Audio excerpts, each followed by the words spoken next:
Saudara-saudari sekalian, hadirin yang saya hormati, Ayu Utami telah meminta saya berbicara tentang teori sastra Gunawan Muhammad. Baiklah, saya mulai dengan sebuah pernyataan. Esai-esai sastra Gunawan Muhammad adalah penegasan tentang ambiguitas atau ketaksaan sebagai watak sangat penting dalam puisi dan kesenian modern. Dan apa yang disebut dengan teori di sini, bagi saya terutama adalah refleksi seorang penyair bernama Gunawan Muhammad tentang khasanah yang dialaminya dan dikerjakannya. Gunawan terutama adalah seorang penyair dan esai-esai sastranya saya anggap sebagai perluasan atau pendamping sajak-sajaknya.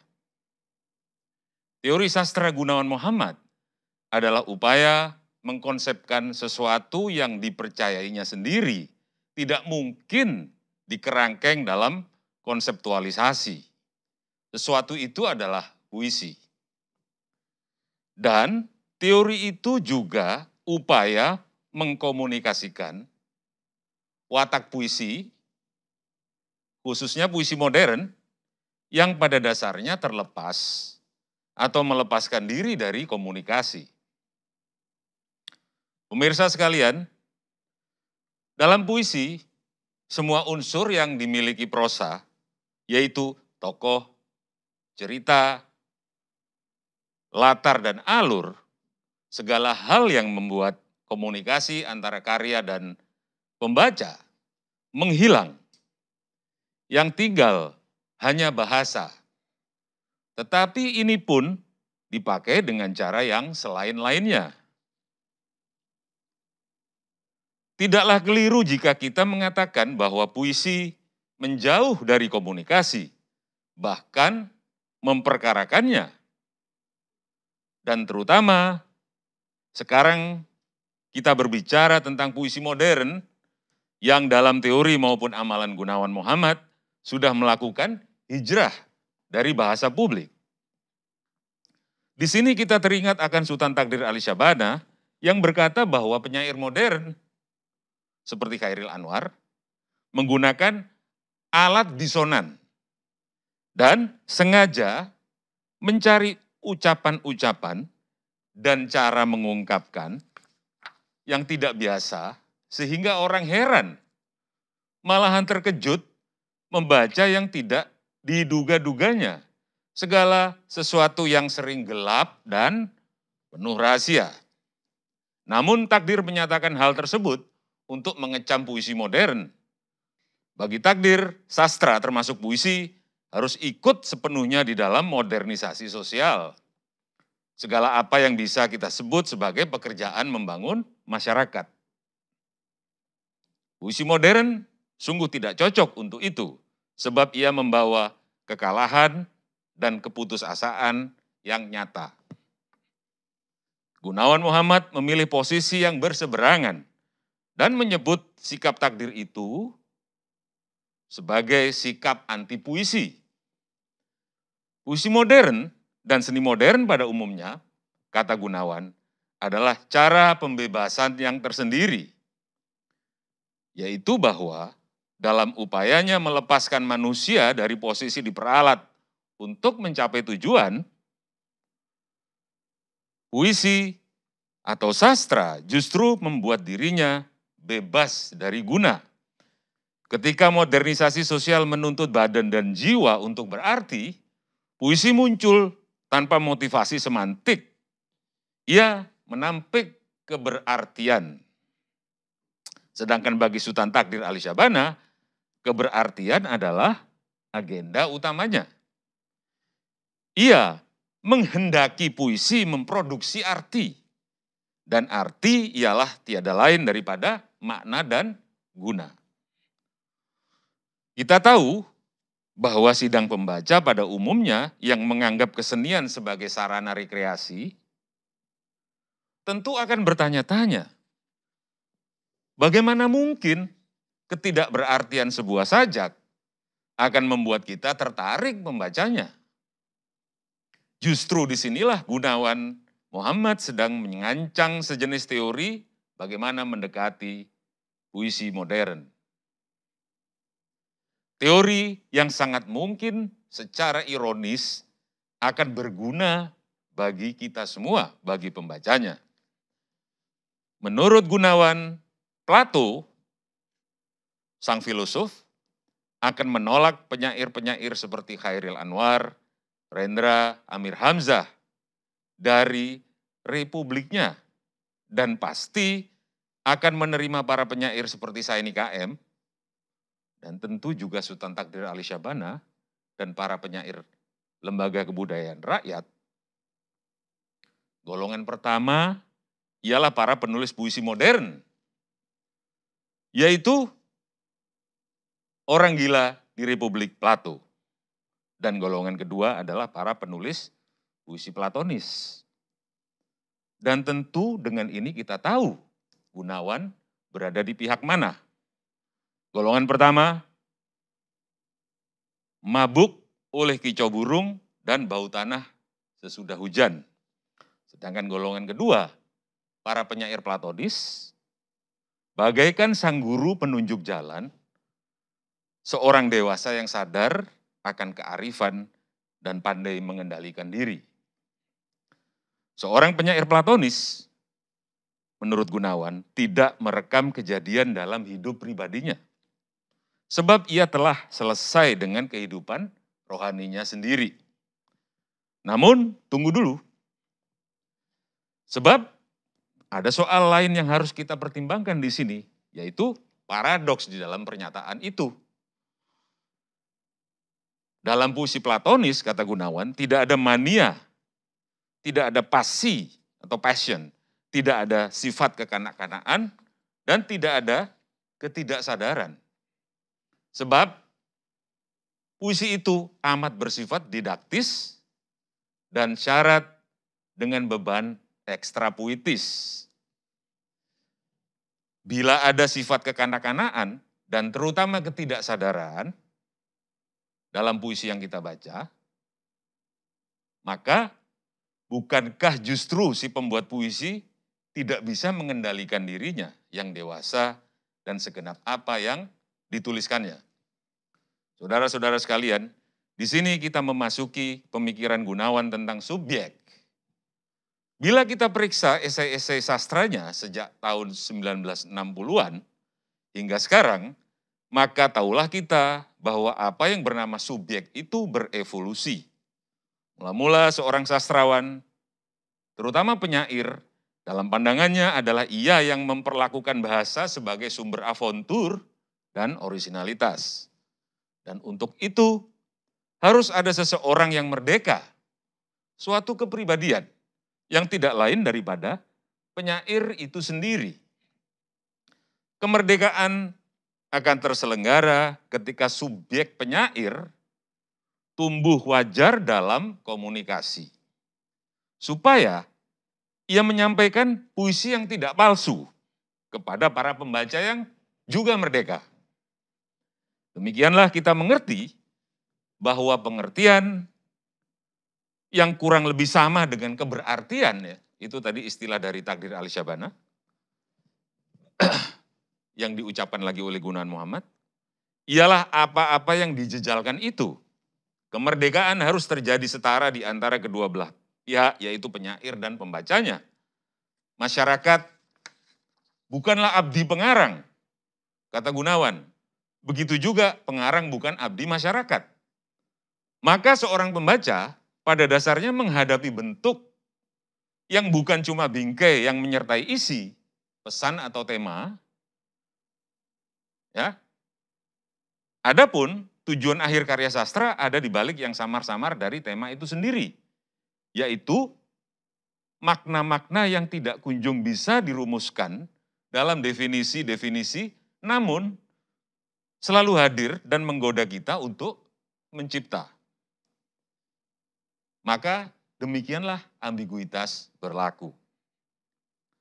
Mari kita perhatikan frasa menggoda untuk mencipta.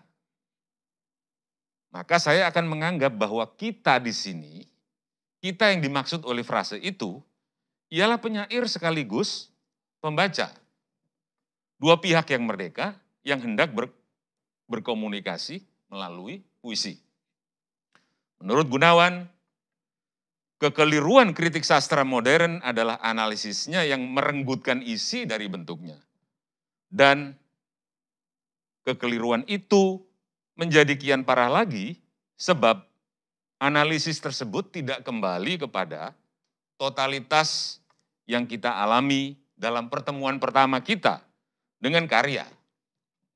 Jika seorang kritikus bertahan dalam analisis yang lebih jauh, maka karya sastra yang bersangkutan bukan sebuah karya lagi, melainkan seperti sebatang mayat yang diurai dalam praktikum ilmu ekonomi. Maka di sini kita bisa menangkap semangat dari kecaman Gunawan tersebut, yaitu bahwa analisis atas karya sastra tidak memerdekakan pembaca. Kritik Gunawan terhadap metode analitik itu kemudian dikembangkannya bersama Ari Budiman di dalam apa yang disebut metode Ganzait. Pemirsa yang saya hormati, dalam metode Ganzait, setiap karya seni harus dijumpai sebagai keseluruhan atau totalitas yang lebih daripada sekedar penjumlahan unsur-unsurnya sendiri. Sedang kualitasnya ialah hasil pertemuan antara dua subjek, yaitu subjek yang menghayati, yaitu pembaca dan kritikus, dan subjek yang dihayati atau dibaca, yaitu karya sastra. Kedua-duanya adalah subjek yang merdeka. Ari Budiman menggarisbawahi bahwa metode Ganzait berlaku tanpa konsepsi a priori apapun juga. Dan ini sangat berbeda dengan metode analitik yang tidak lain daripada penerapan konsepsi-konsepsi universal ke atas karya seni. Nah, Ari Budiman sendiri mengakui bahwa puisi adalah cabang seni yang paling sulit dihayati sebagai totalitas. Sebab dalam puisi setiap kata berdiri sendiri.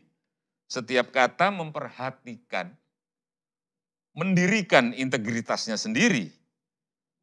Ya, sedangkan susunan kata cenderung menjauhi kebiasaan. Kurang logis dalam pengertian umum. Untuk mendapatkan realitas yang personal, puisi menjadi himpunan dari kata-kata yang menghancurkan dirinya sendiri. Demikianlah puisi sering tampak gagal karena kritikus melakukan pendekatan yang elementaristis, begitu kata Ari Budiman. Bagi Gunawan Muhammad, metode Ganzait adalah argumen untuk menentang pretensi kritik sastra sebagai ilmu. Dan bahwa kita tidak usah terkejut dan berkeberatan jika ada 1000 hasil penilaian atau interpretasi untuk sebuah karya. Metode Ganzait, kata sang pencetus, datang dengan semangat polisemi, di mana masa atau zaman yang merindukan kebebasan dan keragaman tafsir, masa ketika wacana yang mengutamakan revolusi dan kepribadian nasional di tahun-tahun 1960-an dan menjelang 1970-an itu semakin terasa represif. Tentu kita membayangkan bahwa 1000 hasil penilaian yang setara satu sama lain itu akan terselenggara bila di medan pembacaan terdapat 1000 orang dengan kualitas Ari Budiman atau Gunawan Muhammad. Namun ternyata dalam kasus Ari Budiman sendiri, misalnya ketika ia membicarakan puisi-puisi Chairil Anwar dalam Chairil Anwar sebuah pertemuan, maka apa yang terjadi sebenarnya? Yang terjadi ternyata pertemuan antara pengamat, yaitu Ari Budiman dan puisi, yang semestinya adalah dua subjek yang merdeka itu, ternyata tidak lebih daripada upaya mencocok-cocokkan isi puisi, riwayat penyair, dan konsep-konsep dalam psikologi Gestalt. Nah, di sini saya berpendapat bahwa metode Ganzait adalah satu faset belaka dalam intuisionisme yang berlaku dominan dalam kritik sastra Indonesia. Kita teringat misalnya kepada H.B. Yasin yang mengkhawatirkan dirinya akan menjadi ilmiah dalam arti hanya bekerja dengan otak. Sedangkan seharusnya kritik sastra terutama adalah menurut Yasin sendiri pekerjaan hati yang ikut bergetar bersama objek penelitiannya, yaitu karya sastra. Saudara-saudari sekalian, sesungguhnya ada dua perihal mendasar yang tidak disadari oleh para pencetus metode Ganzait. Yang pertama adalah perihal membaca secara a priori, membaca tanpa konsepsi. Menurut saya, hal itu tidak mungkin. Sebab seorang pembaca, khususnya pembaca ahli, yaitu kritikus, filosof, atau ilmuwan sastra, tidak mungkin membaca tanpa konsepsi, dan tentu saja konsepsi bukan hanya senjata atau alat bedah, melainkan segala pengetahuan dan wawasan yang sudah larut ke dalam diri si pengamat. Sebagai contoh, bila saya tidak berpengalaman di dalam membaca puisi Indonesia modern, khususnya paling tidak sejak Chairil Anwar, maka saya tidak akan mampu mengerjakan close reading untuk sajak-sajak Gunawan Muhammad. Jadi membaca tanpa a priori itu, membaca secara a priori itu betapa mustahil. Perihal kedua adalah bagaimana mengenali himpunan kata yang menghancurkan dirinya sendiri sekaligus membentuk integritas puisi. Buat saya ini hanya mungkin jika si pembaca yang harus menyampaikan hasil interpretasinya kepada kita mampu mengenali unsur-unsur puisi yang membentuk disonansi, yaitu disonansi yang menegakkan integritas watak modern atau modernis puisi yang bersangkutan, dan ini tidak lain adalah membaca secara analitik. Maka saya mau mengatakan di sini bahwa secara ironis kritikus Ganzait yang baik atau mungkin yang terbaik adalah ATU, yaitu kritikus paling analitis dalam ranah kritik sastra Indonesia. Saudara-saudari sekalian, sebagaimana kita ketahui, pemikiran Gunawan Muhammad tentang subjek penutur berkembang. Di tahap pertama, si orang gila di Republik Plato, yaitu penyair modern, menerjemahkan begitu saja dirinya, kegelisahan rohaninya, ke dalam puisi. Dengan demikian, si aku yang berbicara dalam puisi sama dengan penyair sendiri. Tetapi jika puisi modern adalah sebuah peristiwa kegawalan subjek, atau suara sumbang modernitas, itu dua frase Gunawan Muhammad, maka prinsip dan amalan sosok pribadi dalam sajak, yaitu sosok pribadi itu muncul dalam sajak, sosok si penyair, itu tidak cukup menghasilkan puisi modern. Maka Gunawan Muhammad sampai di tahap kedua, yaitu bahwa subjek penutur dalam puisi tidak sama dengan si penyair. Sebab ia, si pembuat puisi, telah menyerahkan prakarsa kepada kata-kata. Di sini penciptaan seakan-akan berpisah dari kesadaran penyair. Nah, kita dapat mengatakan bahwa di tahap pertama Gunawan adalah seorang modernis, di tahap kedua seorang pasca modernis. Dalam pasca modernisme yang demikian, puisi ialah sebuah titik. Saya mengutip Gunawan, puisi adalah sebuah titik di mana seorang penyair berakhir. Nah, pemikiran sastra Gunawan Muhammad ialah persiapan menuju titik akhir itu. Seorang penyair pada dasarnya bukan hanya sekedar kepribadian. Ia adalah sebuah potensi yang terikat kepada sejarah sastra. Ia hidup dengan intelektualisme, dengan filsafat, untuk menyatakan tanggapannya kepada khazanah sastra yang membentang di hadapannya. Maka jika saya boleh meminjam dari penyair kritikus Subagio Sastrowardoyo, maka saya mengatakan bahwa seorang penyair berpisah dari diri biografisnya melalui intelektualisme, perangkat sekaligus wawasan yang segera melemparkannya ke tradisi Chairil Anwar. Sedangkan bakat alam hanya membuatnya berkubang di dalam bahasa publik. Kita ingat tadi bahwa puisi modern adalah hijrah dari bahasa publik. Namun si penyair pun segera membunuh diri begitu ia mengerjakan puisi. Si aku yang berbicara di dalam puisinya tidaklah sama dengan ia yang telah menuliskannya. maka begitulah kita tahu bahwa si penutur di dalam puisi di beranda ini angin tak kedengaran lagi, misalnya, atau misalkan kita di Sarajevo, dua-duanya sajak Gunawan, bukanlah Gunawan Muhammad yang menggarap jurnalisme untuk berkomunikasi dengan orang ramai. Hadirin yang saya hormati, seorang penyair memerlukan semacam muslihat yang tidak lain daripada intelektualisme supaya ia bisa membebaskan kata dari penjajahan arti. Dan muslihat itu ialah meniadakan, paling tidak mengabaikan diri biografis. Sebuah escape from personality, jika saya boleh meminjam dari T.S. Eliot. Demikianlah penyair Gunawan Muhammad menjadi, menurut kata-katanya sendiri, semacam penari topeng. Di atas pentas, kata Gunawan, kita tidak sepenuhnya bisa tahu apakah sang penyair dengan kehadirannya yang menonjol dan mengesankan sedang mengekspresikan dirinya sendiri ataukah mengekspresikan karakter yang tampak dalam topeng itu. Namun saya berkata, jika di pentas seni pertunjukan kita menerima kejadian yang hangat, paduan segala unsur dalam selang waktu nyata, di mana manusia seniman yang bertopeng hadir menari dalam tangkapan indera kita, maka dalam pembacaan kita hanya menghadapi teks yang dingin, yang kekal dalam kediamannya, di mana si pengarang sudah mati. Singkatnya, kritik sastra harus berani tergantung pada kata. Di sini saya mengutip Ateu. Ya, tergantung pada kata, belaka, atau susunan kata, dan bukan yang lain.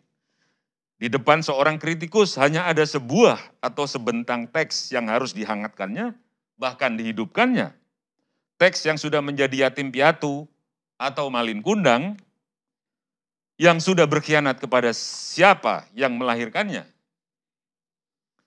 Saudara, saudari sekalian, pemikiran sastra Gunawan Muhammad ialah upaya memberikan landasan kepada puisi modern. Suara sumbang modernitas dalam kata-katanya sendiri. Di mana di sini Gunawan mengutip penyair Prancis, Mallarmé, kata-kata dihimpun gerakkan oleh kejutan yang datang dari kelainan-kelainan di antara mereka sendiri.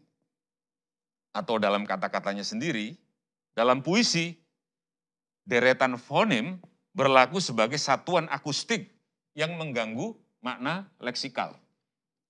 Di sini saya mau mengatakan bahwa puisi yang diniatkan sebagai puisi yang indrawi atau sensuous oleh si penyair, ya, dan puisi itu dilandasi oleh kredo yang mengutamakan yang semiotik tadi, ya, di mana kata bebas dari beban pengertian, ya, dalam hal ini adalah puisi Gunawan Muhammad. Puisi yang sensuous atau indrawi itu bisa berubah menjadi puisi yang intelektual. Ini juga dikatakan oleh Sapardi Djoko Damono. Puisi intelektual. Ini adalah puisi yang terasa indrawi hanya bagi pembaca yang sudah penuh dengan wawasan puisi modern. Khususnya ragam puisi murni atau puisi suasana. Teori sastra Gunawan Muhammad adalah manifesto bagi kiprah para penyair intelektual, termasuk dirinya sendiri, yang menghasilkan puisi modern. Khususnya apa yang dinamakan sebagai puisi suasana atau puisi murni, sebagai lawan atau antipoda terhadap puisi pernyataan atau puisi platonis, atau puisi yang penuh dengan keberartian. Intelektualisme yang datang dari Chairil Anwar, Subagio Sastrowardoyo, Gunawan Muhammad, Sapardi Djoko Damono, untuk menyebut beberapa nama penyair, menghasilkan puisi suasana. Sedangkan bakat alam menghasilkan puisi gelap atau puisi didaktik. Para pemirsa sekalian, nah, bila kita bisa berbicara tentang puisi suasana, tampaknya kita juga bisa mengancang adanya esai suasana. Di sini saya hendak mengatakan bahwa dalam esai suasana, argumen si penulis terpotong oleh arus empati yang sadar maupun tidak diuarkannya. Atau dalam esai suasana, unsur-unsur diskursifnya, argumennya terpilih di dalam ungkapan yang hendak mengatakan apa yang memukau, mempesona, atau menyentuh. Itu tiga kata yang sering digunakan oleh Gunawan di dalam pertemuannya dengan karya seni. Ya, kita ingat tadi metode Ganzait. Proses terpukau, terpesona, dan tersentuh itulah yang menghasilkan esai suasana. Di seberangnya adalah lelaku analitik yang kata Gunawan cenderung memperlakukan getar konkret yang mengalir dari sebuah karya sebagai sesuatu yang harus diurai, diisolasi, dan ditelaah setapak demi konsep-konsep yang abstrak. Tetapi saya hendak mengatakan sekali lagi bahwa hanya pembaca berpengalaman yang mampu membuat dirinya terpukau, terpesona, dan tersentuh. Dalam hal ini saya mau mengatakan bahwa kesenian adalah permainan maupun refleksi sekaligus. Adapun permainan itu sendiri punya dua arti. Yang pertama ialah seperti permainan kanak-kanak, di mana segala kepolosan dan ketidakberartian berlaku. Yang kedua adalah seperti permainan olahraga, ya, yang hanya bisa dinikmati jika kita memahami kaidahnya. Saya kira kita hanya menyukai catur atau sepak bola kalau kita bisa mengetahui aturan yang mengendalikan permainan-permainan itu. Nah, kesenian mengandung dua unsur permainan yang saya sebut tadi. Tetapi hanya dengan dua segi permainan itu pun kita tidak bisa lagi berlaku sebagai pembaca yang a priori, sebagai pembaca murni. Aspek permainan yang kedua mengikatkan kita kepada tradisi seni atau disiplin seni. Segenap kedewasaan yang memungkinkan kita mengalami pertemuan yang dimaksudkan oleh metode Ganzait. Jadi saya mau menekankan bahwa membaca secara a priori atau tanpa konsepsi itu tidak mungkin ya, meskipun konsep itu sudah terbenam dalam diri kita ya. Maka contohnya misalnya, kalau saya itu tidak mengenal, kalau saya hanya membaca prosa belaka sepanjang hidup saya, maka puisi modern seperti puisi Khairil atau Gunawan itu tidak akan ada artinya buat saya, tidak akan bermakna apa-apa. Nah, tapi segi ganda permainan itu tidak cukup, sebab kaidah dalam kesenian selalu diperkaya dengan pelanggaran terhadapnya. Seorang pelanggar, yaitu seorang pembaharu sebenarnya. Sesungguhnya adalah ia yang melakukan refleksi terhadap para pendahulunya dan tidak puas dengan karya-karya para pendahulu itu. Nah, refleksi inilah yang menghasilkan disonansi baru, suara sumbang baru, dan inilah sebenarnya fungsi sosial dari kesenian modern. Seorang pembaca ahli yang sebentar kemudian meningkat menjadi kritikus pada dasarnya menyadari watak kesenian sebagai permainan maupun refleksi.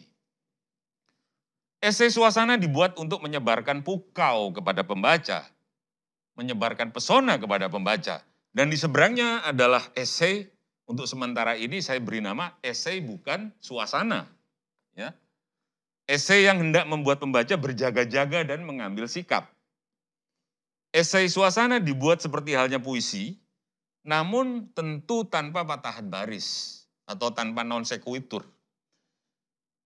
Nah, kita teringat bahwa Gunawan Muhammad itu tadi menggunakan suasana dan ternyata itu cocok sekali dengan pengertian Stimmung dalam bahasa Jerman dan istilah itu dipetik dari filosof Jerman Heidegger, yaitu kata yang kurang lebih artinya adalah suasana atau suasana hati atau mood dalam bahasa Inggris.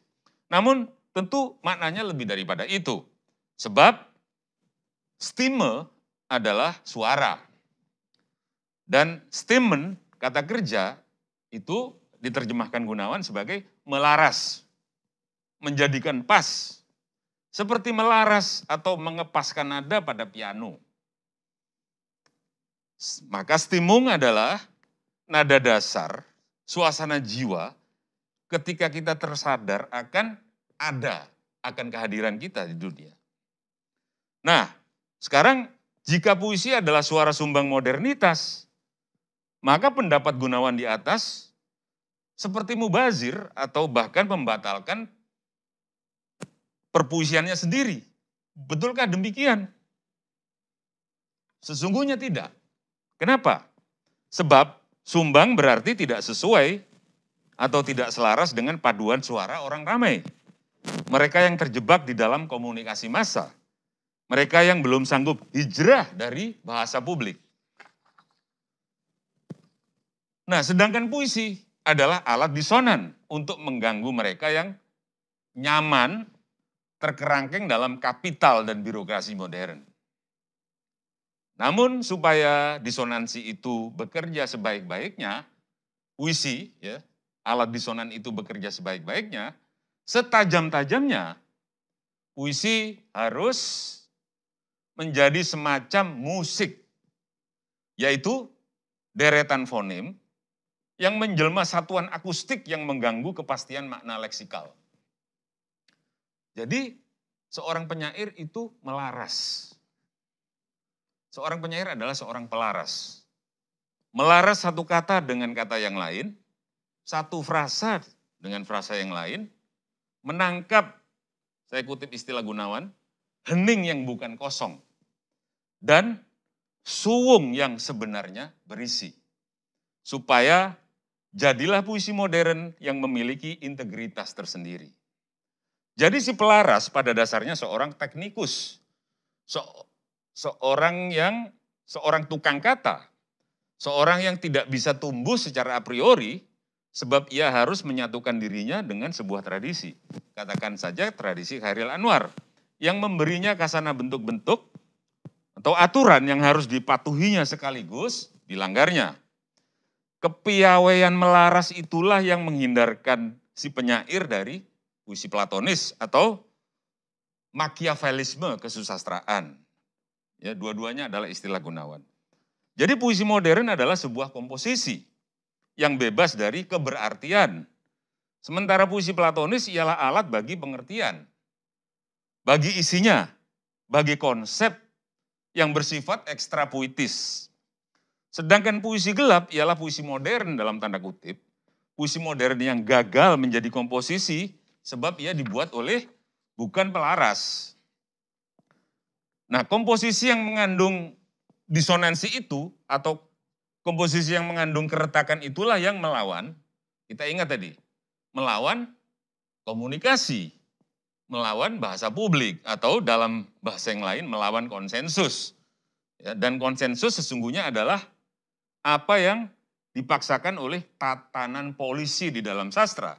Ya, ini sebuah frase dari Rangier, ya, seorang filosof Prancis, dan kita di sini teringat kembali akan kritik Gunawan kepada desakan keberartian yang menghasilkan makiavelisme kesusastraan. Nah, demikianlah pengalaman estetik, pengalaman puitik dalam wacana Gunawan Muhammad, ialah semacam pengalaman mistik, pengalaman yang tidak terbagi-bagi, total, menyeluruh, murni, membebaskan sebagai lawan bagi reifikasi, represi, perencanaan, dan penyerahan di bawah kuasa kapital, politik, birokrasi, dan bahkan rasionalitas. Nah, esai yang hendak berbagi pengalaman estetis yang mirip pengalaman mistik itulah esai suasana. Ia memaksimumkan kadar ambiguitas, aleatori, dan melankoli dalam dirinya. Ini adalah esai yang mendekat ke puisi. Makin banyak mengandung ekspresi puitik, stimung. Esai itu menjadi setengah puisi. Puisi suasana atau puisi modern ialah komposisi yang integritasnya terjamin oleh keretakan, celah bisu dan sunyi yang dikandungnya. Nah, sedangkan esai suasana adalah ungkapan empati dan sikap berpihak yang berupaya menyerap watak kompositoris dari puisi modern. Hadirin yang saya hormati, saudara-saudari sekalian, sekarang saya bisa berkata bahwa di seberang esai suasana, hadirlah esai analitik. Di sini saya teringat lagi kepada metode Ganzait yang percaya bahwa di hadapan sebuah karya seni adalah 1000 kepala yang bisa jadi membawa 1000 penilaian. Bagi saya, beberapa di antara yang 1000 itu tentulah termasuk metode analitik. Tentu metode analitik yang dikerjakan oleh tangan-tangan yang mahir melaras. Nah, saya berkata bahwa kritik sastra pada dasarnya adalah esai analitik. Dan di sini saya tekankan bahwa metode analitik bukanlah upaya melungsur isi dari bentuknya atau upaya menjelas-jelaskan karya sastra. Dengan demikian tidak ada kontradiksi antara kepekaan indrawi dan rasionalitas.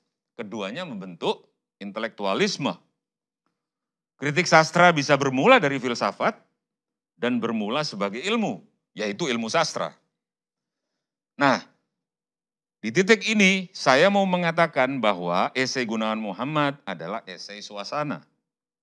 Semacam kembaran terpiuh dari puisinya, yaitu puisi yang menurut Arif Bagus Prasetyo bersifat sensuous sekaligus sensible, yaitu puisi yang indrawi tapi juga harus dicerna dengan intelek juga.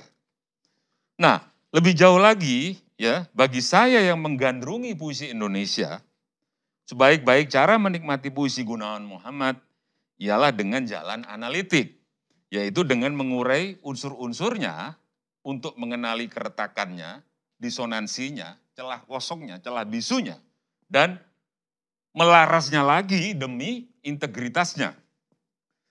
Itulah yang saya upayakan dengan risalah Gerimis Logam Mayat Oleander 10 tahun yang lalu, dan saya kira saya masih pada cara itu sekarang. Ya. Meskipun di dalam risalah itu saya tidak menggunakan kata analisis barang sekalipun. Jadi mungkin dengan ini saya sudah berselaras dengan karya yang saya bicarakan, karya Gunawan Muhammad, dan mungkin bukan dengan maksud si pengarang. Teori sastra Gunawan Muhammad adalah caranya mendasari pencapaian kualitas disonan yang kompositoris dalam puisinya. Stimung, ambiguitas di titik terjauh, kualitas yang secara ironis memberikan kenikmatan membaca yang tinggi bagi siapa saja yang mencurigai atau sanggup mencurigai apa yang terlanjur dianggap baik, komunikatif, dan merdu di dalam khasanah puisi Indonesia. Demikian paparan saya. Terima kasih.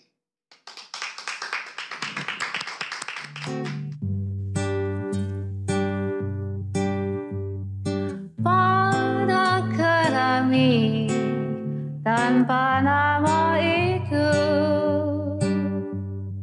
kulihat kembali wajahmu. Mataku belum tolong ternyata untuk sesuatu yang tak ada. Apa yang berharga pada tanah liat ini selain separuh